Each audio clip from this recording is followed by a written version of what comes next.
يا مساء الفل والجمال على الحلوين، يوم جديد سعيد عليكم بإذن الله. النهاردة بقى الفيديو بتاع النهاردة هقول لكم من أول ما روحت مدينة الإنتاج الإعلامي لغاية ما روحت. هنا أول حاجة ظهر لي حباية كده، ما أعرفش جاتني منين.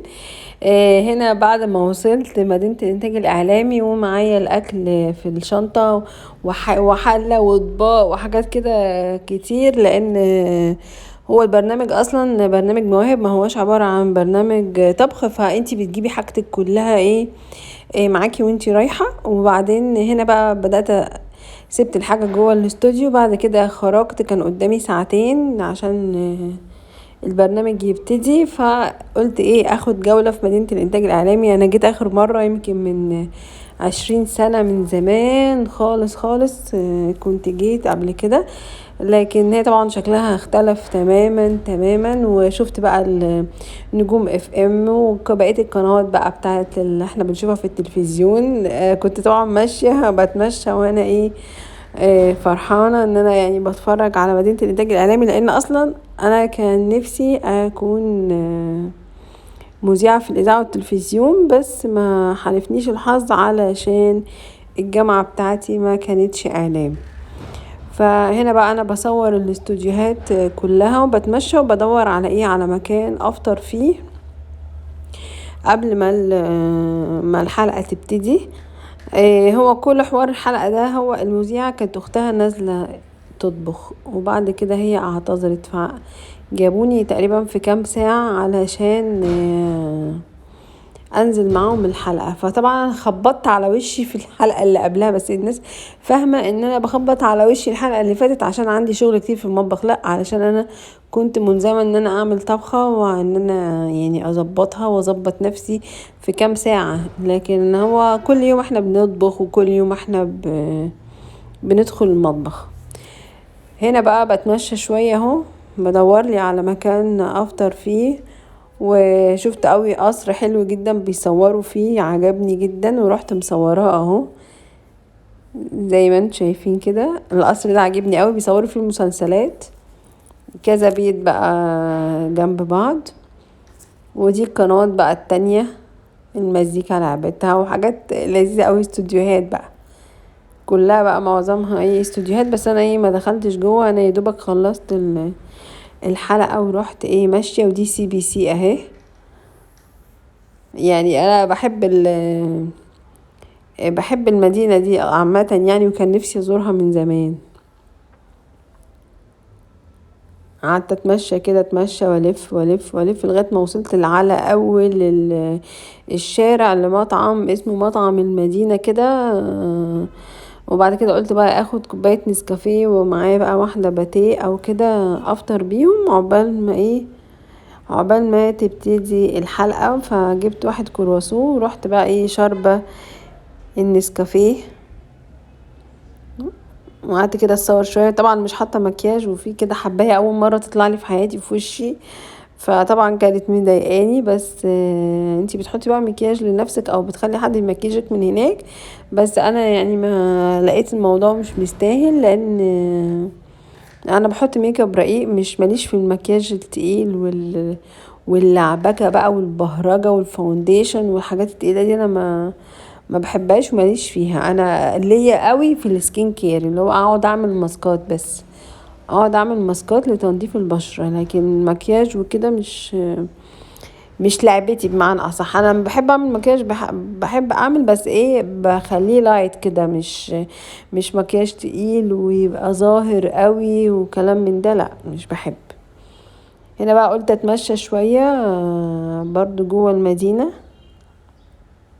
هو انتي قبل اي حلقة لازم تروحي قبلها بساعتين 3 ساعات يعني، عشان تظبطي نفسك. معرفش الست يعني دي صعبانة عليا قوي واقفة في الشمس معايا برضو. تمام. هنا بقى دخلت وحطيت المكياج اهو زي ما انتم شايفين. حاجات رقيقة وبسيطة خالص، عشان زي ما قلت لكم انا مش بحب المكياج. وكان التصوير بتاعي في قناة اسمها الصحة والجمال. تمام. خلصت بقى التصوير، وانا كنت منزله لكم بقى الفيديوهات اتفرجوا عليها 2 فيديو مع بعض. ورحت واصلة ورحت نايمه بقى. تاني يوم الصبح ما اقدرش اقول لكم بقى ايه اللي حصل. انا كنت حاطه طبعا جايبه الحاجات بتاعتي في الشنطه بتاعه السفر ديت. بدات بقى اطلعها لان هي طبعا سي فود، فانا قبلها بيوم ما قدرتش اعمل اي حاجه غير ان احنا عملنا الواجبات بتاعه المدرسه، وبعد كده نمنا من بدري من الساعه 9 لان كان مشوار طويل وبعيد وصعب يعني. فانا نزلت على ميعاد المدرسه ورجعت على ميعاد المروح. لان هو احنا يعني ميعاد السفر 6:30، واصلا المدرسة 6:30، ورجعت الساعة 4، فبرضه في نفس ميعاد المدرسة بتاعت الأولاد. فبدأت بقى ايه أطلع الحاجة واغسلها بقى ايه تاني يوم الصبح. كانت صعبة جدا. وعلى فكرة عايزة أقول لكم على حاجة، الحلقة دي مش مترتب لها خالص، ده هي حاجات كده جت صدفة. واحدة صاحبتي عرفت ان انا بطبخ، فواحدة صاحبتها اختها يعني قالت لها لا انا مش مسافرة خالص، فجابوني كده يعني، فاللي هو ايه فجأة. فكانت مش مترتبة. واحسن حاجة بتتعمل في الحياة ان انت يعني تعملي الحاجة وانت مش مرتباها، بتبقى يعني بتبقى احلى مليون مرة من وانت مرتباها. انا عايزة اقول لكم على حاجة، مفيش حاجة يعني مفيش مشكلة لما البني ادم يحلم حلم، يعني مش بفلوس. احلموا يا جماعة واشتغلوا وانزلوا واعملوا لكم مستقبل. يعني مش عشان احنا مثلا اتجوزنا او قعدنا او اي حاجة احنا لازم ندفن نفسنا في الشغل والبيت والمذاكرة بس. لا طبعا انتي كست يعني لازم يكون ليكي كارير، لازم يكون ليكي حاجة انتي بتحبيها، لازم يكون ليكي هواية نميها، كتاب قريه، اي حاجة. بس اهم حاجة في الحياة انك لازم تشغلي بالك بأي حاجة وتكون الحاجة ديت مفيدة.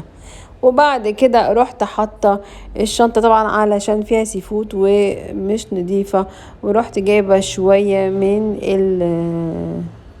المسحوق ورحت غسلها طبعا لان هي كانت سي فود، فطبعا كانت ريحتها وحشه جدا جدا جدا. وبعد كده بقى ايه جبت الاطباق اللي انا كنت مطلعاها من الشنطه، بدات بقى احطها ايه في الحوض بقى ايه واغسل بقى، اغسل اغسل اغسل. فزي ما قلت لكم يا جماعة، يعني اي حد عنده موهبة هواية حاببها لازم يمارسها. ما ينفعش احنا نعيش طول عمرنا بنطبخ وبنغسل والولاد وبس يعني. طبعا دي حاجة مهمة بالنسبة لنا، لكن ده يعني مش ان انت تعيش تغسل وتطبخ وتنظف، لا مش هي دي الحياة. يعني الحياة فيها جزء تاني احنا لازم نعمله ستات بيوت او كبنات في الجامعة. وانتي في الجامعة بتدرسي، انتي ممكن تشتغلي في الصيف، ممكن تنمي هوايتك. مش هقول لكم بقى ايه اصل في شغل وما فيش شغل، لا هو ما فيش شغل، لكن الشغل الخاص ده متاح للجميع. اعملي سب بيج على الفيسبوك، مثلا بتحبي تعرفي ترسمي، اعملي بيج وفيها الرسومات بتاعتك وبيعي. بتعرفي تطبخي، اعملي اكل وبيعيه. حتى لو ايه يعني ابسط حاجة انت لازم كست يعني اقعدي اقري، اتعلمي لغة جديدة. مش لازم تبيعي او تشتري او كده.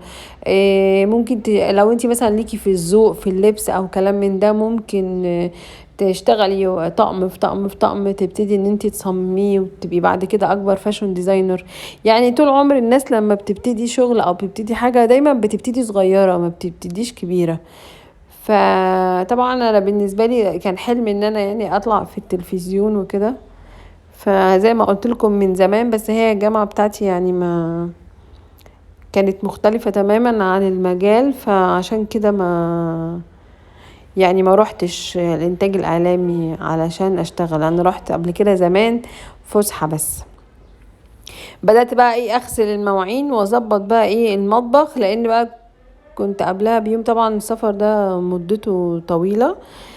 تمام. فبعد بقى ايه ما غسلت المواعين هبتدي انشفها، وهبتدي بقى ايه ابتدي يومي الجديد. ان انا طبعا انتوا عارفين انا متعودة ان انا كل ما اجي اصور معاكم فيديوهات لازم اوقف وانشف في المواعين. عاملة فيديوهات بالهبل وانا واقفه بنشف المواعين، عشان انت اول ما بتبتدي الطبخ اصلا لازم تفضي الرخام عندك عشان تقدري تطبخي وتقدري تعملي حاجتك. هنا بقى بدأت بقى ايه جبت الفوطة وبدأت بقى ايه احط كل حاجة مكانها. لما بتلاقوني كده بغيب بتلاقوني بحط كل حاجة مكانها. وخصوصا بقى ايه ان انا الفتره اللي فاتت ديت رتبت الدواليب وشفت ايه اللي انا محتاجاه وايه اللي انا مش محتاجاه. كل دخلة سيزون كده بشوف ايه الحاجات اللي انا عايزاها والحاجات اللي انا مش عايزاها، علشان يبقى المطبخ عندي خفيف وما يبقاش عندي كراكيب كتير في المطبخ، لان انا ما بحبش الكراكيب. حتى في البلكونات عندي برضو ما عنديش، يعني الحاجات اللي موجودة في البلكونة هي حاجات مهمة. ما فيش حاجة عندي في البيت مش مهمة. اي حاجة، الحاجات المتكسرة يا جماعة نزلوها، الحاجات اللي انتوا مش محتاجينها ادوها لحد محتاجها يعني. بس اهم حاجة ان البيت دايما يكون ما فيهوش كراكيب. انا بحب البيت كده ايه، الفاضي من الكراكيب والحاجات ديت. بس انا كنت مستمتعة جدا في مدينة الانتاج الاعلامي. كنت مبسوطة بالحلقة دي قوي قوي، وان شاء الله باذن الله ممكن تتكرر تاني على خير باذن الله. وبعد كده بقى ايه يا جماعة، رحت مطلعة الشنطة بتاعة السفر مغسولة وزي الفل. ما تنسوش بقى السبسكرايب وتفعلوا زر الجرس وتدوسوا اشتراك.